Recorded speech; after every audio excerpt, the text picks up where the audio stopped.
Gracias, Cata. Bueno, y buen día a todos. Y bueno, es un gusto estar aquí con ustedes y agradecemos mucho su participación en esto que denominamos Laboratorio de Prácticas Docentes Feministas y Epistemologías Críticas. Y que bueno, además, a pesar del micrófono, pero que estemos grabando también un poco para la idea de tratar de amplificar y extender los públicos y lo que podamos conversar, discutir y lo que van a presentar hoy también. Primero, bueno, comentarles un poco que esta actividad la organizamos con este núcleo emergente que hemos creado entre académicas de la Facultad de Artes y la Facultad de Comunicación e Imagen. Las académicas que estamos participando son Paula Arrieta, María Paz Peirano, que está en camino, directo desde el aeropuerto, Cata Donoso y yo, que soy Laura Latanzi, ¿no? Que somos dos académicas del CCI y dos académicas de la Facultad de Artes. Y también durante todo este proceso estuvo acompañándonos y trabajando con nosotras Valeria, que es la que está allí con el bebé, que por favor después tienes que devolver. y bueno, y creamos un poco este núcleo que tiene este nombre de Epistemologías Visuales del Sur. Y bueno, tiene un nombre bien desafiante, por decirlo de alguna manera. Pero también cuando nos juntamos a pensar un poco qué era lo que nos convocaba, pensábamos de que queríamos trabajar sobre todo alrededor de temas de la teoría de la visualidad y de la cultura visual, pero lo primero que pensamos, y sobre todo con una inquietud que primero, sobre todo, Cata empezó a comentarme y a comentarnos, era, bueno, de pensar la idea de la teoría de la visualidad, pero desde América Latina, ¿no? Un poco efectivamente siendo sobre todo del campo de las artes y del campo de audiovisual, nos unía un poco ese interés por pensar la cultura visual, algo que trabajamos siempre en nuestras investigaciones, en nuestra docencia y demás, pero queríamos trabajarlo de manera situada, otra vez pensando un poco en nuestros propios espacios de producción, difusión de conocimiento. Y también otro elemento que queríamos incorporar era el de los feminismos, ¿no? Pensar algo situado desde América Latina y desde los feminismos. Y ahí los feminismos surgían más bien como con toda unidad de potencial crítico, ¿no? Por eso pensamos esta idea de epistemologías visuales del sur, pensando que el feminismo sobre todo es una herramienta, una potencia crítica, ¿no? Y a la hora de pensar en nuestro propio quehacer en la docencia y en la producción de conocimiento en general, pensamos que la idea de las epistemologías críticas era fundamental y fundamental sobre todo hoy en día, ¿no? Hoy en día donde más que nunca necesitamos pensar en la producción de conocimiento crítico, pero también la universidad como un espacio colectivo que tiene que revisar sus prácticas, que tiene que abrirse mucho más a lo social y también tiene que tener una potencia emancipadora de imaginación, tiene que ser creativo, ¿no? Creo que todos esos ejes un poco eran los que rondaban nuestras conversaciones y en temas que nos interesábamos y queríamos convocar y compartir. Entonces, bueno, surgió un poco esta idea de pensar en un seminario o una jornada donde pensemos esta idea de las epistemologías críticas, pero desde quizás nuestra práctica que más nos convoca o que más tiene que ver con nuestro día a día y que además más nos conecta directamente con la comunidad universitaria, que es en la docencia, ¿no? Nosotros igual creemos de que la universidad es más allá de las aulas, ¿no? Pero sin embargo es a partir de la docencia, de una docencia que se hace en las aulas y fuera de las aulas, que se hace también en pasillos, digamos, en distintos lugares de la universidad, que de a poco tenemos que ir recuperando, porque quizás, sobre todo después del COVID, ¿no? Y en este encerrarse, fuimos recuperando espacios, pero algunos todavía demasiado institucionalizados o demasiado normalizados. Entonces, bueno, un poco la idea de pensar en este encuentro tiene que ver con pensar esos cruces entre epistemología crítica, modos de producción de conocimiento crítico, feminismos, y cómo activarlos desde la docencia y desde nuestras prácticas como académicas y estando insertas dentro de esta producción y difusión del conocimiento colectivo. Eso creo. Cata, si tú quieres mencionar algo más. Muy brevemente, quería compartir con ustedes un par de cositas en relación al trabajo de docencia y específicamente en un curso que damos junto con Laura, no juntas, cada una tiene una sección, sin embargo hemos hecho muchas colaboraciones, creo que esto ha sido como también un germen de todo este proyecto, el trabajo que hemos podido realizar cruzando, como rompiendo un poco el espacio del aula para cruzar a la otra sala de clase y poder hacer cosas en conjunto. Lo que viene ahora es poder escuchar y poder tener acá en este espacio de conversación y de colaboración las experiencias de 3 colegas. Y quería contarles algo muy cortito porque para mí fue bien crucial también para hacerme más preguntas. A mí me encanta hacer clases, creo que es un espacio bien relevante de lo que hacemos. Y siempre estoy tratando de encontrar otras herramientas y no siempre las encontramos, no siempre nos atrevemos también, como que hay una fijeza ahí del programa, de la institución, que incluso cuando uno tiene muchos deseos de traspasar eso, te haces la pregunta de cuánto más allá puedo llegar. Entonces, súper cortito les cuento, cuando fue la pandemia, que es un tremendo hito, ¿no?, que todavía seguimos elaborando, yo creo, en algún sentido nos cruzó de muchas maneras, fue necesario que yo replanteara completamente lo que ese programa decía. Estábamos en una situación súper extrema, con personas encerradas en sus casas, estudiantes, además algunos de ellos en situaciones más complejas que otros, ¿no?, con muchas personas en su casa, con familias en las que a veces la situación económica era precaria, ¿no?, y se volvía más precaria en ese contexto. Entonces, en ese momento, eso me permitió decir como no puedo obedecer nada de lo que está aquí, sino que más bien tomar qué de lo que está aquí sirve. Y era el curso de Cine y Pensamiento Contemporáneo, que por suerte es un curso porque es pensamiento contemporáneo, igual siempre permite ir cambiando y buscando qué decir este año. Hay otras cosas más que podemos, preguntas que están circulando, ¿no?, de las que podemos hacernos cargo. Entonces, lo que hice en ese momento fue tomar lo que estaba circulando en términos también de reflexión teórica. Había muchas voces que estaban ahí disponibles con cosas escritas en la urgencia y conversar desde ahí. Y igual tomar algunos de los elementos o temas que estaban dentro del programa, pero al servicio de esta conversación sobre qué nos está pasando, qué está pasando. Y creo que uno de los temas centrales, bueno, uno de ellos tenía que ver justamente con los cuidados y cómo la teoría feminista reflexiona en torno a ese ámbito, ¿no? Era central para lo que nos estaba pasando en ese momento. Y había una unidad de feminismos, entonces eso nos servía perfectamente porque lo podía alojar ahí. Pero también el tema del futuro, que sí había sido una conversación en un año anterior, pero que aquí cobraba otra relevancia, ¿no? Y donde había ciertas voces de teóricos en los que estaban tomando como bandos sobre qué es lo que venía, el fin del capitalismo o el triunfo del capitalismo. Y era súper angustiante, cualquiera de las dos, ¿no? Como un futuro que ya estaba zanjado, que ya estaba definido, versus otras voces, como por ejemplo la de Rita Segato y otras más, ¿no?, diciendo el futuro no existe antes de que lo hagamos, ¿no?, tenemos que construirlo. Y eso sirvió muchísimo también para generar un espacio de conversación.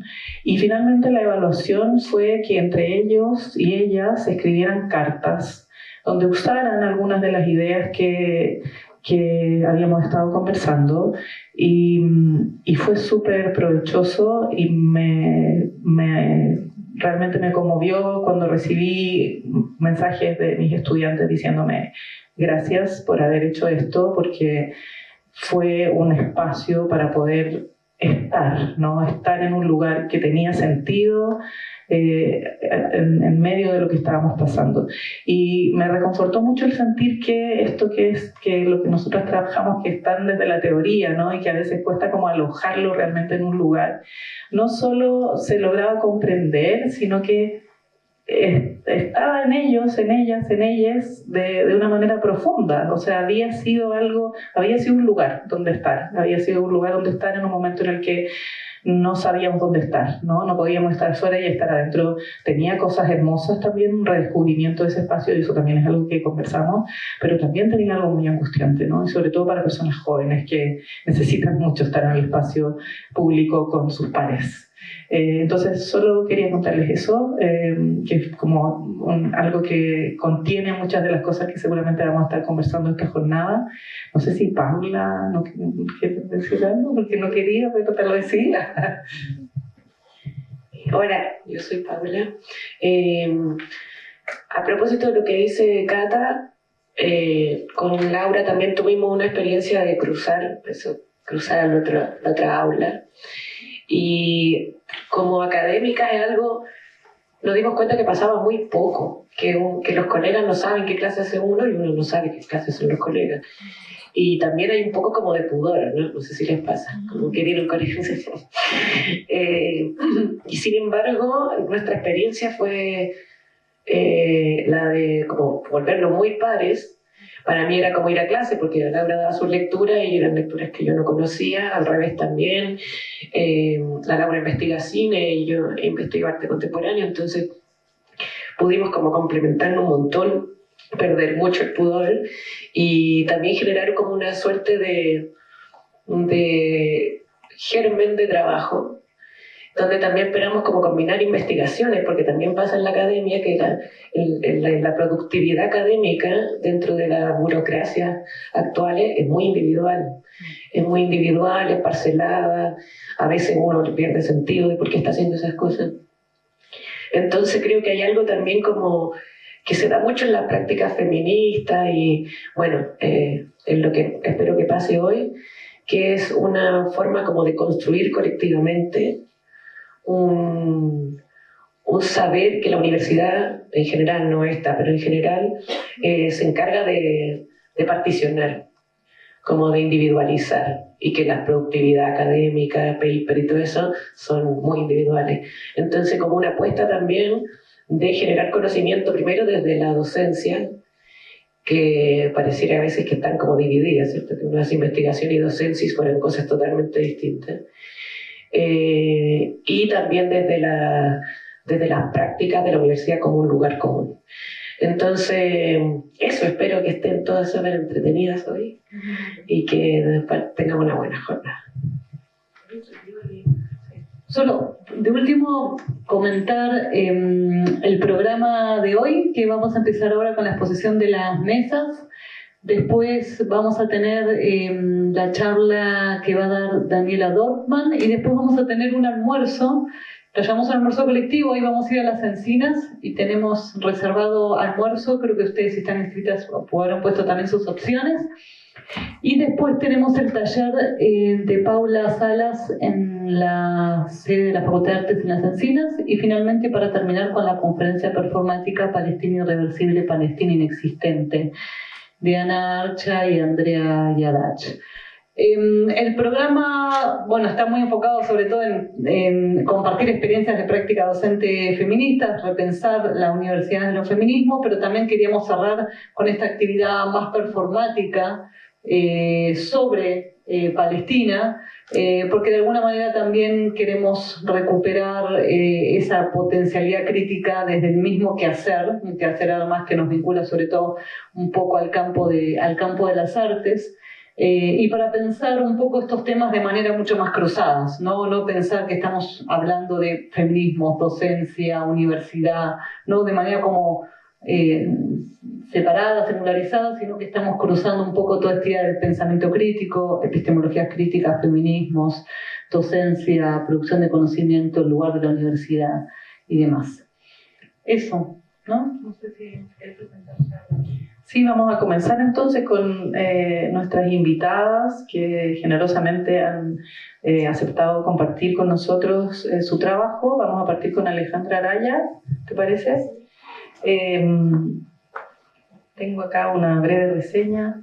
Hay agüita ahí, Ale, si quieres te la pasamos pronto, ¿no? Por si la necesitas. También quieren acercarse las que están más atrás. Los que quieran acercarse más calentitos pueden venir hacia acá.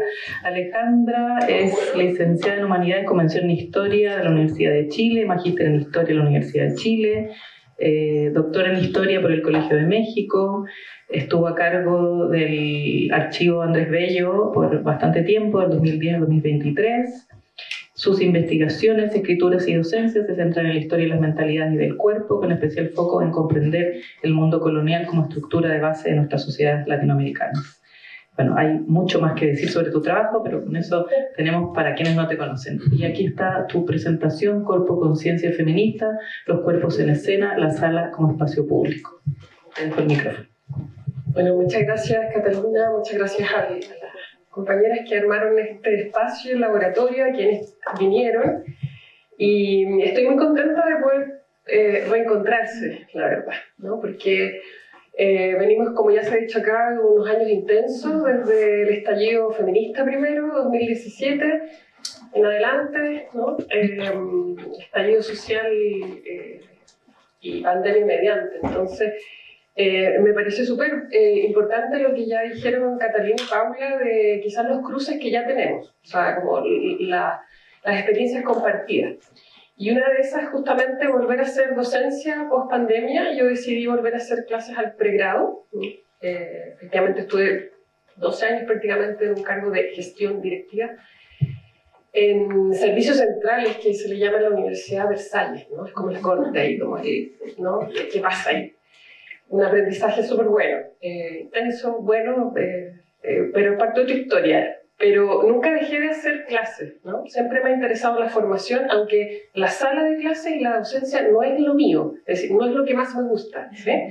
Entonces ya es un desafío, pero me importa la formación y me importa la presencia, me importa la copresencia, y en esta invitación que me hacía Catalina, Daniela, bueno, Paula, dije, qué bueno, qué importante poder conversar de aquello que uno hace, pero que no necesariamente se detiene a decir por qué lo hace, si funciona o no funciona, ¿verdad? Y para qué lo hace. Entonces, volví a hacer clases en primeros años con una malla de historia renovada, transformada en pandemia, que de alguna manera fue como una especie de golazo, cuando se distendieron como todos los otros códigos simbólicos que implica la presencialidad. Y entonces logramos transformar una malla que era una demanda desde que yo era estudiante de historia y que implicaba justamente poder abrir los espacios del trabajo más colaborativo, más de seminario, ¿no? Muy resistido, y sigue siendo resistido. Entonces, justamente con quien el curso que volví es un curso obligatorio que logramos hacer obligatorio, que se llama La Historia en la Sociedad, Patrimonio y Memoria, ¿no? Y lo hicimos en primer lugar con colegas, con solo mujeres, ¿no? De las que estuvieron dispuestas a hacer ese curso, a hacerlo en conjunto, en poner sobre la mesa el programa, en poner sobre la mesa además la necesidad de cumplir con las políticas que habían puesto en marcha las movilizaciones feministas respecto del currículum sexista, ¿verdad? De la modificación de las prácticas, y sigue siendo una constante, y yo voy a aprovechar estos minutos que tengo para conversar con ustedes, para hacer una conversación y poner sobre la mesa cosas que efectivamente pueden ser muy comunes, a las cuales uno tiene que enfrentarse cuando se instala en el espacio público corporalmente, ¿no? Como una académica, como una profesora, que interviene en un espacio como la sala de clase, que, ¿cierto? Y voy a acompañarme de varias otras compañeras, ¿sí? Que son textos, autoras, ¿no? Conversaciones que nos acompañan, que no necesariamente a veces las visibilizamos en los currículum, y yo tomé eso como un desafío, ¿no? Saber en qué lugar y cuándo yo he puesto en el centro a las autoras que han sido fundamentales para mí. Lo que produjo la pandemia fue que pude adquirir libros que nunca había adquirido, que nunca había visto como libros, ¿sí? Por ejemplo, aquí traigo a Mary Douglas, Símbolos Naturales, fundamental, ¿no? y hago algo que se supone que uno no debe hacer, que raya los libros, ¿no? Y le rayé, leído en fotocopias por años, un libro fundamental para mi trabajo, ¿no? Y lo que no sé por medio del querido profesor Jaime Moreno, ¿no? Un día lluvioso. Entonces yo esto también lo hago en las clases, ¿no? Y me gusta como tomar las reacciones de los estudiantes, ¿no? Sobre esto que está tan sacralizado, que es el libro, que es súper importante, pero que también me parece que es una conversación a distancia. Mary Douglas murió en el 2019, de hecho, ¿no? Y siempre le pregunto a Carola, que está aquí, a los antropólogos, ¿conocen a Mary Douglas? ¿Han leído a Mary Douglas? Muy pocos, ¿no?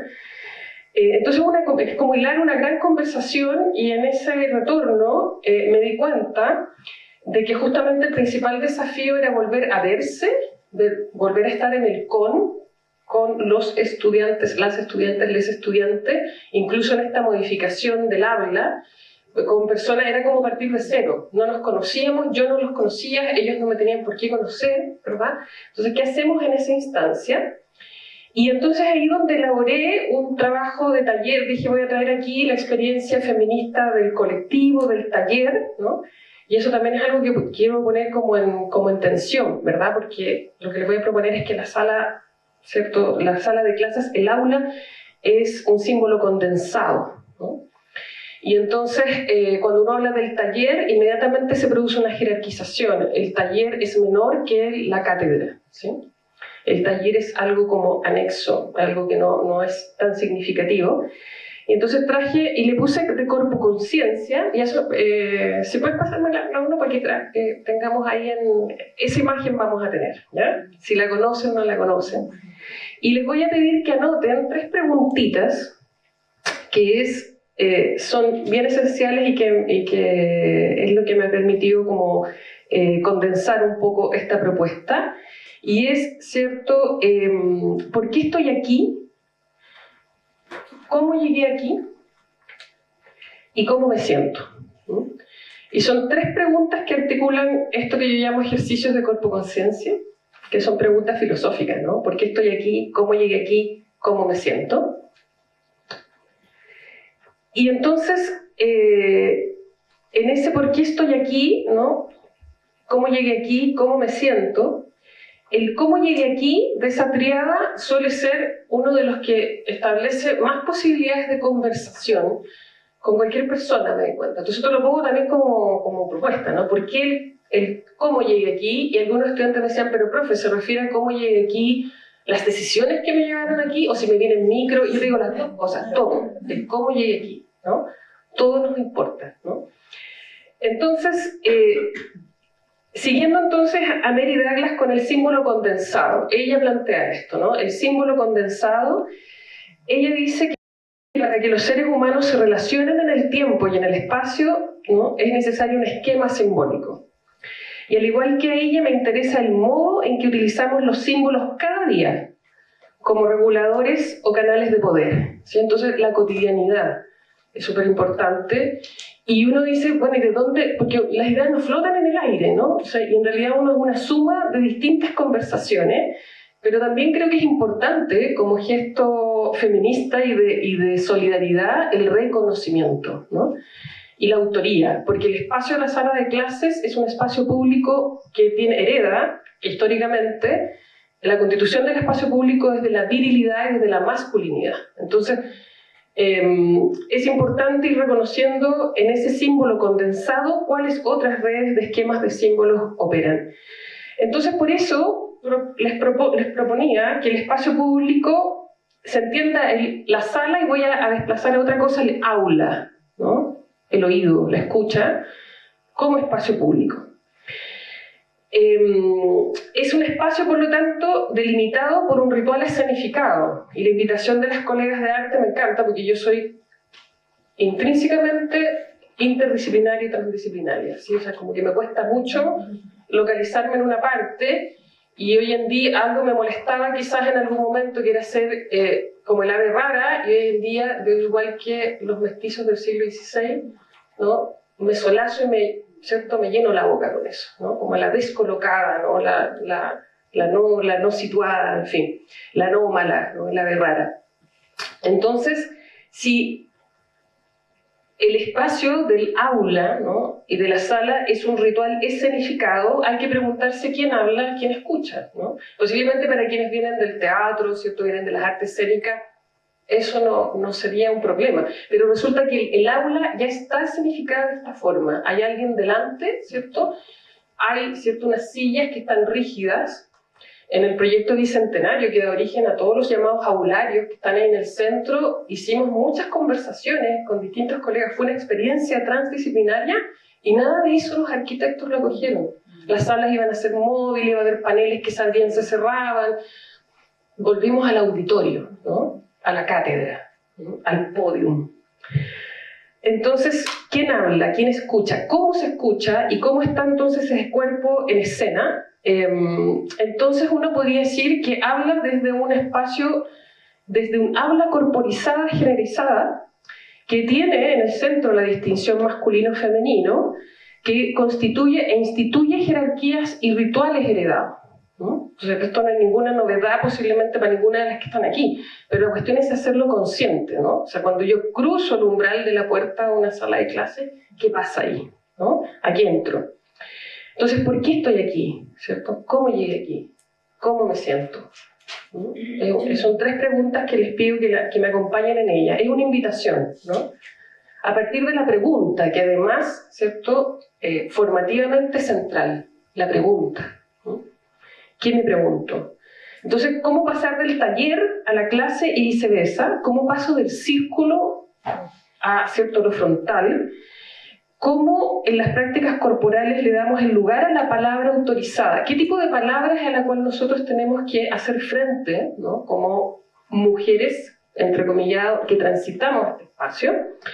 Es una palabra autorizada para enseñar e interpretar, ¿no? Y aquí me voy a acompañar de otras feministas de otros momentos. ¿Qué implica lo de interpretar? Por ejemplo, Cristina Molina Petit, que es filósofa, propuso en los años 80 que el patriarcado podía ser comprendido como un sistema de adjudicación de espacios, ¿no? Ese sistema de adjudicación de espacios es la sala. Yo les tengo aquí a Sor Juana Inés de la Cruz, que estuvo de cumpleaños el 12 de noviembre, y en la conversación previa aquí vimos que había varias escorpionas aquí presentes. Y Sor Juana, claro, está en el claustro, es un personaje conocido, ¿cierto?, aunque no necesariamente utilizado en las clases como figura fundamental, y como es poeta, está en las clases de literatura, pero no está en las clases de historia. Y yo provengo de un espacio en el que la figura de la autoridad y la verdad es fundamental, y donde tenemos quizás muchas más dificultades para instalarnos, ¿no?, como voces autorizadas desde esa tradición. Entonces ella en el claustro, ¿cierto?, termina su historia fatalmente, ¿cierto?, en que tiene que renunciar a la escritura y a lo público, porque es la 10ª musa, ¿verdad? Todos son retratos posteriores a su nacimiento, ya nacen desde el siglo XVII, pero todos sus retratos, ¿verdad?, están generados en el siglo XVIII. Y en el fondo, cuando hablamos de un espacio que está generalizado y que es la cuestión de la autoridad y la verdad, lo que estamos disputando es la trascendencia desde esa discusión, ¿no?, sobre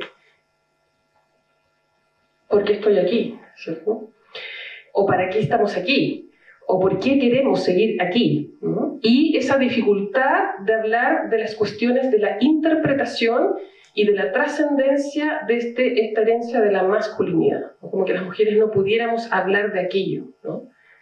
Y entonces, claro, el retrato históricamente es una forma de la trascendencia, porque no todo el mundo tiene derecho al retrato, y al retrato pictórico, que es distinto a una fotografía.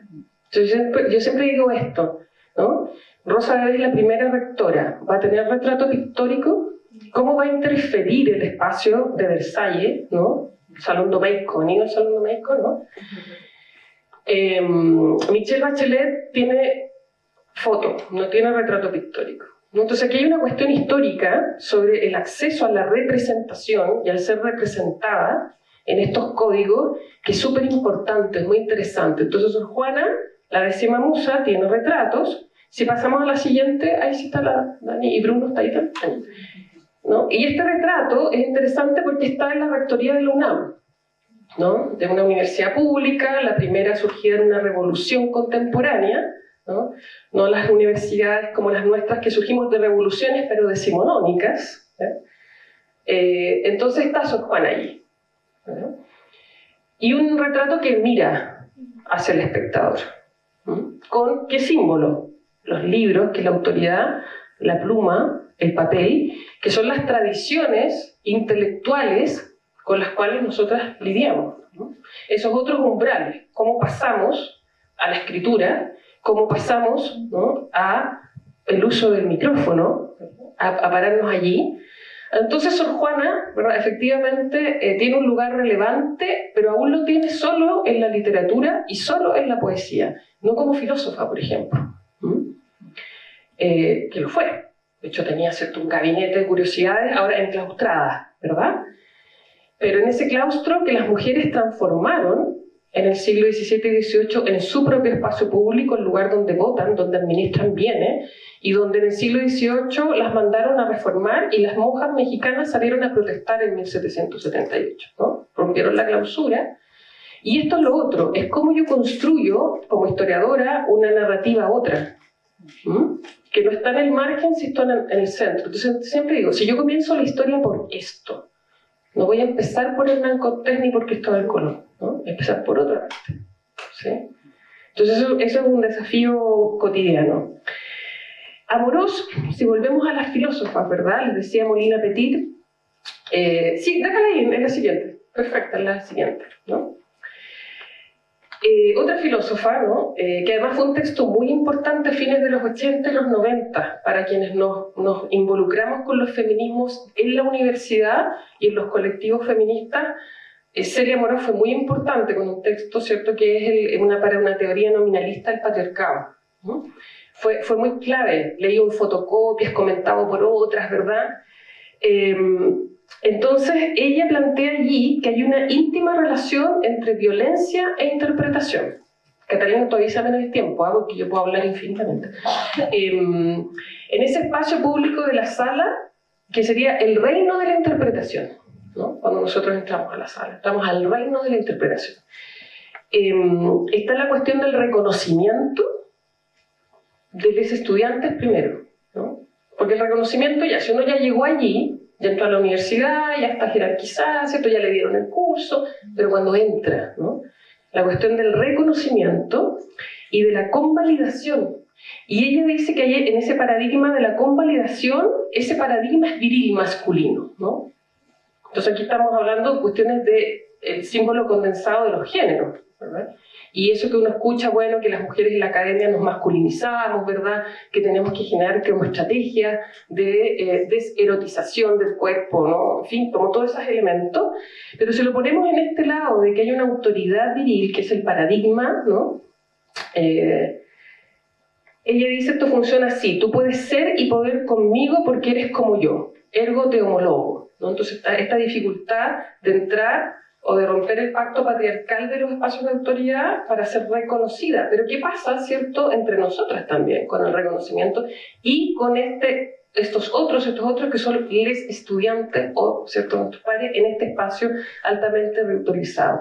Y Amorós nos dice también que el problema es que la mujer no es intérprete y que nada ha costado ni sigue costando tanto como su promoción a profesiones y puestos que tienen que ver con la interpretación en la medida que es poder sociocultural constituyente.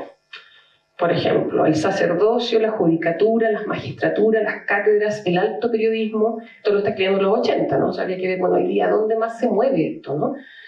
La representación parlamentaria, entre otras, pero más aún dice, tampoco es interpretada, y las razones por las que no es sujeto ni objeto de interpretación son en el fondo las mismas.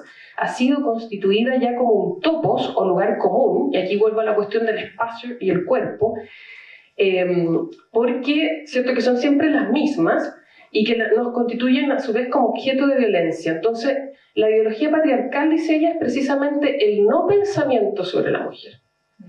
Entonces, ¿hasta dónde nosotras repetimos eso mismo, ¿no? El no pensamiento sobre nosotras, desde la diferencia, desde la disidencia, o el nosotres, ¿cierto? U otra forma de inventarlo. Y por eso entonces el espacio público es un espacio ritual de comunicación total, y es un umbral, donde cuerpos de mujeres en el espacio de esta modernidad ciudadana occidental, tenemos entonces en este espacio de la educación, de la pedagogía contemporánea, otro espacio más de subversión, de diferencia y disidencia. Eso es lo que hago yo el llamado, porque ¿qué es lo que, y les voy a ir mostrando con esto para ir ejemplificando, mostrándoles cuerpos, ¿no? De la no palabra, diríamos, ¿no? De la no interpretación, pero en lo visual, que es súper importante, ¿verdad? Cuando uno pone ahí en escena.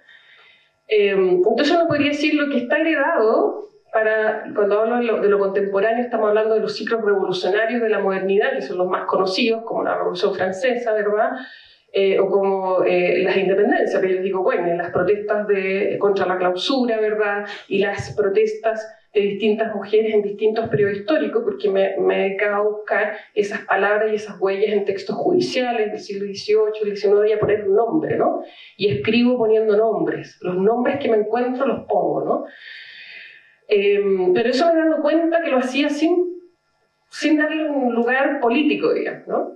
Sino que como una práctica académica, decir, ya, pero tengo que darle un lugar político. Si uno va a la definición de trascender, de interpretar, dice que es un verbo transitivo, ¿no? Eso es interesante, porque entonces es un verbo que permite moverse, ¿no? ¿Y hacia dónde? Explicar o declarar el sentido de algo, y uno lo tiene como asociado a un texto, pero si llevamos lo del espacio público a un símbolo condensado, ¿no? Y a un texto, entonces, ¿cómo hago para interpretar esto? Imagínense lo relevante que es esto. O sea, no tenemos derecho o no hemos tenido derecho a darle sentido al mundo, ¿sí? Entonces, explicar o declarar, y los verbos que se ponen como sinonimia, analizar, descifrar, entender, traducir, comentar, glosar, explicar, aclarar, deducir, todas cosas que hizo Sor Juana y que la llevaron a, ¿cierto?, a firmar con sangre que no iba a escribir nunca más, ¿no? Y toda su biblioteca confiscada, y murió atendiendo a enfermas en una epidemia, ¿no? Ese es el castigo, ¿verdad? Traducir algo de una lengua a otra, sobre todo cuando se hace oralmente. Entonces, súper importante. ¿Qué es lo que lega la autoridad masculinizada, el espacio público virilizado, ¿no? Como símbolo de eso es eso. Este es un retrato de un confesor y una monja, ¿verdad? Este es el ideal que se elabora en el siglo XVIII frente a estas otras monjas que viven de otra manera. Son monjas que viven en departamentos de soltera, con sus niñas de crianza, ¿cierto? Que se llevan toda la dote que tienen, ¿no? Que reproducen las jerarquías hacia adentro, que votan, que escogen priora, que se pelean. Entonces, la institucionalidad de la Iglesia dice, no era la idea, ¿no? La idea es que estuvieran así, ¿sí? No gobernando, ni peleándose por el poder, no era la idea, ¿sí?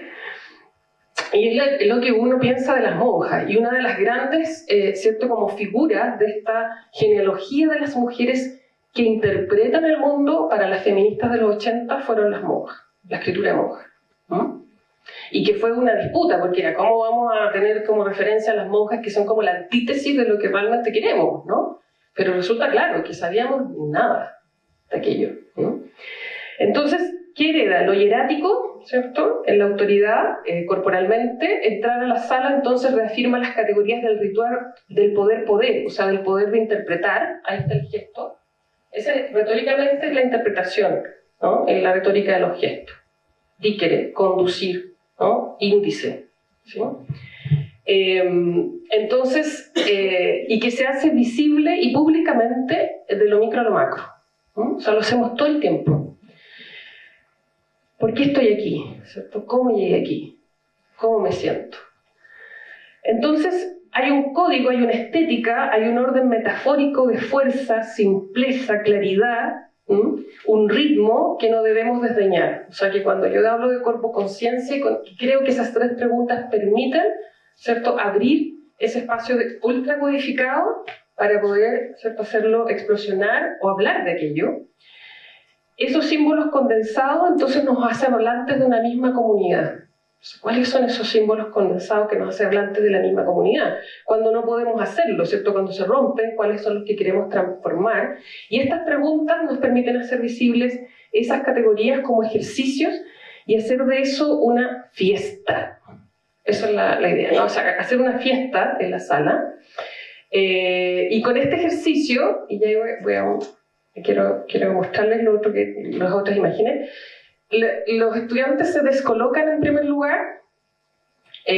Hago otra cosa que hice en unos talleres en pandemia con una escritora que se llama Vivian Abechuchuan, no sé si lo pronuncio bien, pero que tiene un libro que se llama Caja Negra, que fue bien discutido en el 2019 porque rompía todos los esquemas de lo que debía ser un libro.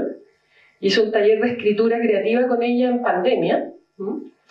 Y me encantó el ejercicio que ella hacía de escribir, también con la ritualidad de la escritura, y de escribir, por ejemplo, en la pared, de escribir detrás de la cabeza, ¿no? De escribir en el suelo, o sea, de modificar completamente aquellos códigos en los que estamos acostumbrados a estar. Entonces yo eso lo hago a los estudiantes y por supuesto que algunos como no se atreven, pero con eso vamos trabajando durante todo el trayecto y creo que sirve que se pueda ajustar a los distintos objetivos que ustedes tengan, ¿no? Porque son preguntas efectivamente filosóficas. Entonces, si pasamos acá, me quedan unos minutitos, ¿no? Sí. Ya, listo. ¿A quién más traje? ¿La conocen? ¿Las han visto? Las tapadas limeñas, ¿no? Un gran tópico, aquí está Luna Grandón, que es una compañera, ahora tesista ella conmigo, pero conversamos mucho, creo que nos hemos encontrado en este mismo camino. Yo lo mostré en una clase, ella se entusiasmó a trabajar ahí con el tema y con la moda. Las tapadas limeñas fueron como un fetiche, una obsesión de los pintores, estos de Rugenda, de los viajeros, de la mirada viajera del siglo XIX, cuando ya están las guerras de independencia, ¿cierto? Y está el periodo de las llamadas anarquías, que uno va a encontrar en la historiografía. Y como todo periodo de anarquía es maravilloso porque los símbolos condensados, ¿cierto? Pierden los elementos de interpretación común, ¿no? Y las tapadas limeñas se transformaron pictóricamente en un objeto de comercio súper importante, es decir, pintar tapadas limeñas, fotografiar tapadas limeñas, ¿verdad? Generar estampitas, el exótico americano, pero también el cuerpo de las mujeres.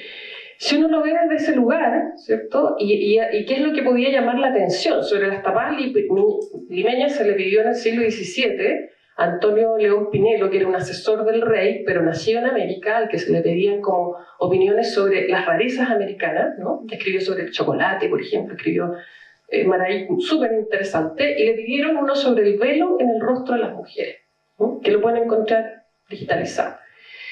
Y allí entonces empieza a discutir ya teológicamente de dónde viene el velo, San Pablo, las mujeres deben entrar al templo cubiertas, tapar la decencia, pero esto no tenía que ver, porque estas son mujeres que están en la calle, que están transitando por ese espacio público, no el de la palabra aún de la interpretación, pero existente. Estamos hablando, por eso les dije, de la modernidad en el código occidental, ¿cierto?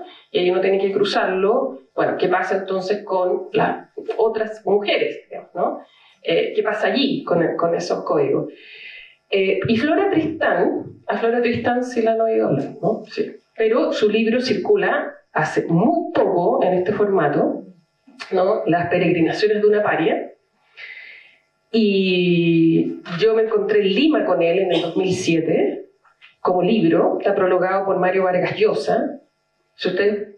Si pones la anterior de la porfa del Mario Vargas Llosa, ¿cierto? Con Flora Tristán, dale nomás. En Peregrinaciones de una paria, que además es el título, ¿no? Peregrinaciones de una paria, que se editó, creo que en el centenario, a los 200 años del nacimiento de Flora Tristán, se editó este libro. Y ella dice, de hecho en una de las observaciones que hace, habla de las tapadas, las describe porque dice aquí hay un uso de la saya y el manto que es muy interesante porque estas mujeres se cubren de pies a cabeza, queda solo un ojo a la vista. Y tanto Antonio León Pinelo en el 17 como ella dice lo que se comenta o lo que se cuestiona es que no se sabe quién es, o sea que se rompen las jerarquías, que no sabemos si es de clase alta, si es negra, si es mestiza. si es una señora, ¿cierto?, de bien, porque la premisa de la herencia anterior es que las mujeres no salen solas a la calle porque ya son indecentes, y vamos a encontrar eso, ¿no? Yo llamaba eso los cuerpos aprisionados y los gestos cautivos. Tienes que salir acompañada de otro porque el cuerpo es propiedad de otro, ¿no? Entonces estas mujeres salen solas, ¿no? Y se cubren con esta manta y además la usan sensualmente, que es lo que captura la mirada del pintor y del fotógrafo. Pero lo que dice Flora Tristán, o sea, cuando hace uso de la interpretación, ella dice, yo voy a interpretar esto, y ella dice, ¿no?, que existe una costumbre que no debo dejar de referir. Cuando las limeñas quieren hacer su disfraz aún más impenetrable, usa la palabra disfraz, se ponen una saya vieja, toda desplizada, rota y cayéndose a pedazos, un manto y un corcelete viejos. Pero las que desean hacerse reconocer como pertenecientes a la buena sociedad, se calzan perfectamente y llevan en el bolsillo uno de sus más lindos pañuelos. ¿Se dan cuenta? Se ven como toda la puesta en escena y los signos que hay que leer, ¿no? Este subterfugio, dice Flora Tristán, es aceptado y se llama disfrazar. A una disfrazada se la considera como persona muy respetable. No se le dirige la palabra, o sea, no se la acosa, ¿cierto? No se le dirige la palabra, no se le acercan sino muy tímidamente. Sería inconveniente y aún desleal seguirla. Se supone con razón que si se ha disfrazado debe tener motivos importantes. Cuando lo leo así porque ella lo hace en cursiva, ¿no? Puso en cursiva aceptado, puso en cursiva disfrazar y puso en cursiva motivos importantes. Para hacerlo, por consiguiente, nadie debe arrogarse el derecho de examinar sus actos. ¿Sí? Entonces, si no tuviéramos la interpretación de Flora Tristán, esa imagen, la verdad, podría ser interpretada de otra forma, ¿no? Desde otro código. Después de lo que acabo de escribir sobre el vestido y los usos de las limeñas, se concebirá fácilmente que deben tener un orden de ideas diferente al de las europeas, quienes desde su infancia son esclavas de las leyes, de las costumbres, de los hábitos, de los prejuicios, de las modas, de todo, en fin. Mientras que bajo la saya, la limeña es libre. Y lo pone en cursiva. Bajo la saya, la limeña es libre. Goza de su independencia y se apoya confiadamente en esta fuerza verdadera que todo ser siente en sí cuando puede proceder según los deseos de su organismo. La mujer de Lima, en todas las situaciones de su vida, es siempre ella, también en cursiva. Jamás soporta ningún yugo. Soltera, escapa al dominio de sus padres por la libertad que le da su traje.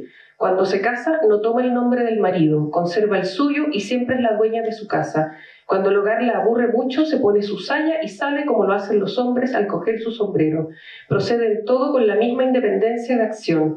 En las relaciones íntimas que mantiene, ya sean ligeras ya serias, las limeñas conservan siempre dignidad. Aunque su conducta a este respecto sea en realidad muy diferente de la nuestra. Al igual de todas las mujeres, ellas miden la fuerza del amor que inspiran por la extensión de los sacrificios que se hacen por ellas. Flora Tristán. Así que si no la han leído, léanla. Ahora justamente con la expansión de lo digital podemos conocer una cantidad de cosas que no nos eran accesibles. Si pasamos a lo siguiente.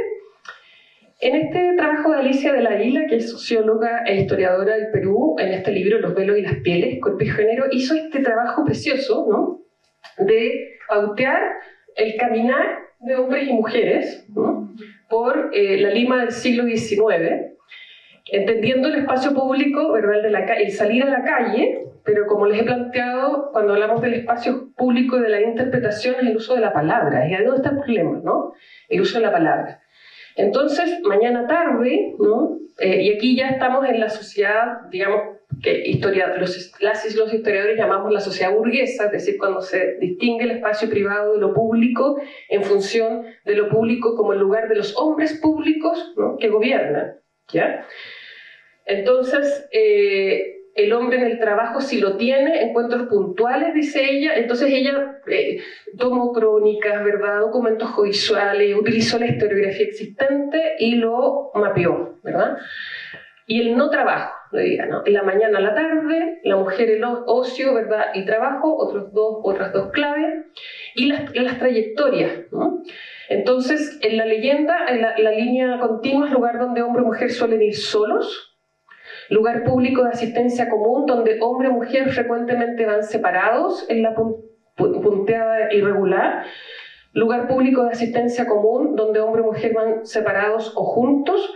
Lugar público donde es mejor visto ir acompañados. En 2, en puntitos no está visto ir, solo a comienzos de los años 50 del siglo XIX.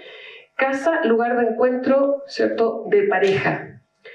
Lugar en rojo, cambios, de 1845 a 1872. Entonces, en realidad es un ejercicio muy interesante, muy notable, en el que se pone en juego esto de la corpoconciencia, ¿cierto? ¿Por qué estoy aquí? ¿Cómo llegué aquí? ¿No? ¿Para qué estoy aquí? ¿Sí?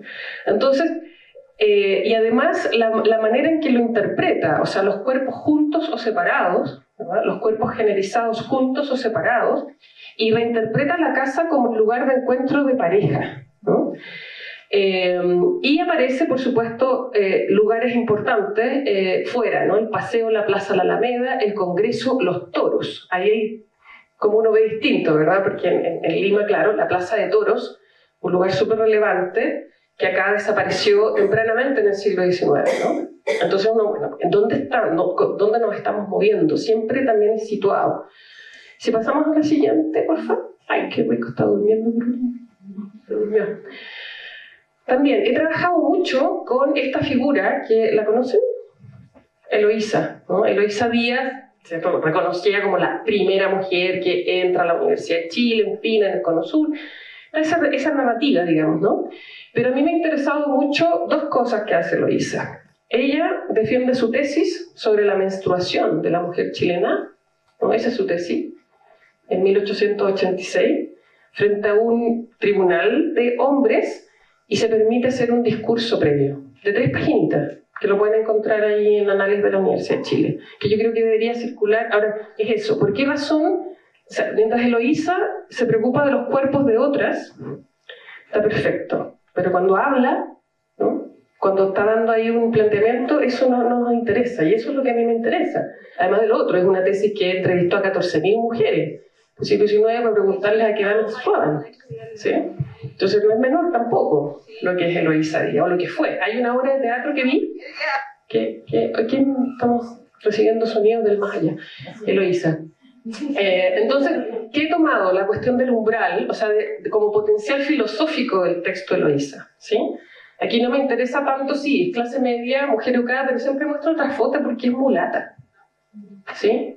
Entonces sí, hay un efecto de blanqueamiento también de las mujeres instruidas, que pasa con Amanda Labarca también, ¿no? Para poder ingresar a esos espacios física y corporalmente en la puesta en escena. Tiene 20 años cuando ella hace ese discurso, ¿sí? Y en algunas entrevistas, siendo ya mayor, ella murió en 1950, un 2 de noviembre, y ella contaba como talla, como que se nos cuela una radio clandestina.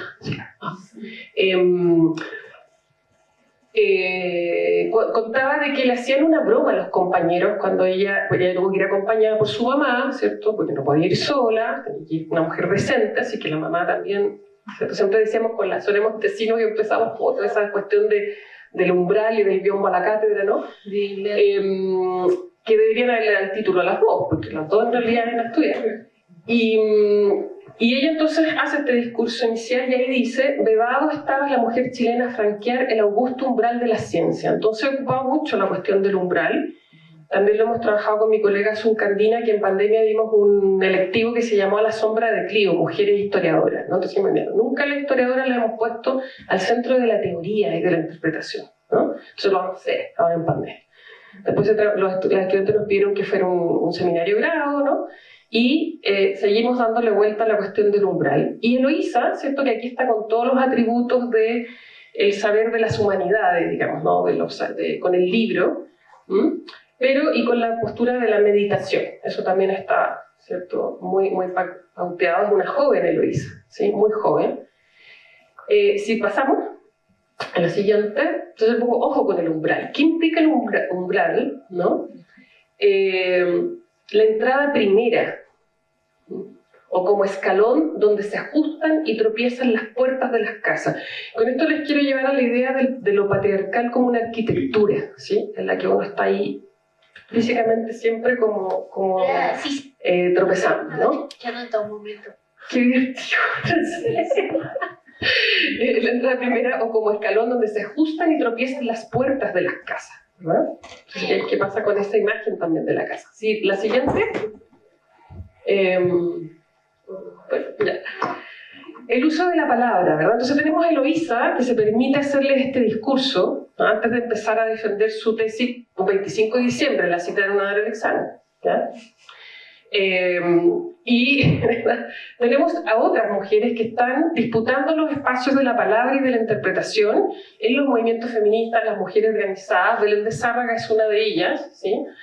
Y la conferencia, ¿cierto? Entonces tenemos a Eloísa, que a diferencia de las tapas limeñas, ¿cierto? Hace uso de su libertad, no se disfraza, pero, ¿cierto? Tiene que hacer toda una propuesta de interpelar al tribunal que la mira. Lo que ella contaba, perdón, no terminé la historia, que cuando salía de su casa le hacían un coro, la estaban esperando siempre personas para ver cómo ella salía de su casa hacia la universidad, desde la Alameda, tenía que cruzar todo el centro hasta la Chimba, ¿no?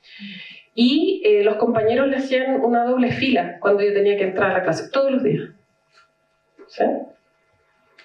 Todos los días. Entonces, es que, ¿verdad? Que no solo son los símbolos condensados, sino que justamente la rearticulación cotidiana de los pactos. Belén de Zárraga utiliza la conferencia. Hay muchas mujeres a fines del siglo XIX, principios del XX, que están haciendo giras, hablando, ¿no? En los espacios también, ¿cierto?, de otro espacio de apertura de las revoluciones, ¿verdad?, de la mexicana en primer lugar, que fue muy importante, luego, ¿cierto?, de los movimientos anarquistas, de las mujeres organizadas, trabajadoras y obreras, el uso de la palabra, y efectivamente Belén de Zárraga no es la única, ¿eh? Pero una de las más conocidas sobre el uso de la conferencia. Ya.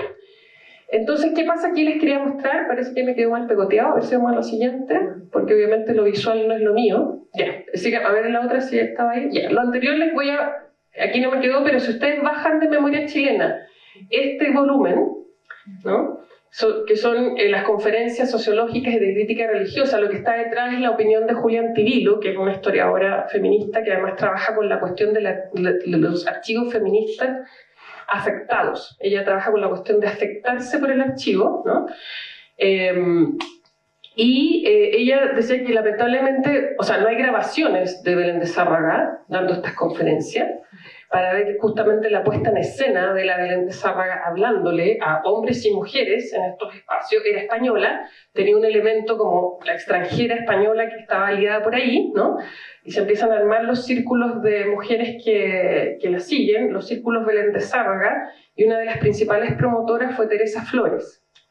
¿Han oído a Teresa Flores? ¿No? Que bueno, es la esposa de Luis Emilio Recabasen, ¿no? El líder.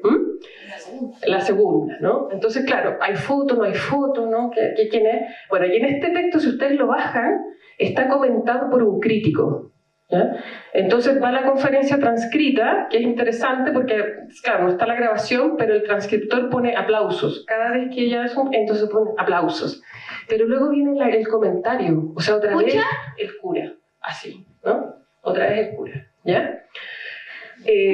¿Pasamos a la siguiente? Y Amanda Labarca, creo que eso es lo último que traía, porque ya está, ¿cierto? Es la cuestión, la cuerpo-conciencia, ¿cierto? ¿Cómo llegué aquí? ¿Por qué estoy aquí? ¿No? ¿Cómo me siento? Claro, ella ocupa la primera cátedra en este espacio. También la vamos a encontrar la información, pero yo quiero traerla a esto que les planteo, no la cuestión de que por qué ella llega, sino lo que implicó. Yo siempre me imagino el primer día que tuvo que ir a hacerse cargo de la clase, ¿no? La Berrara, en 1919, también muy joven, ¿no? De las primeras egresadas del Instituto Pedagógico como profesora.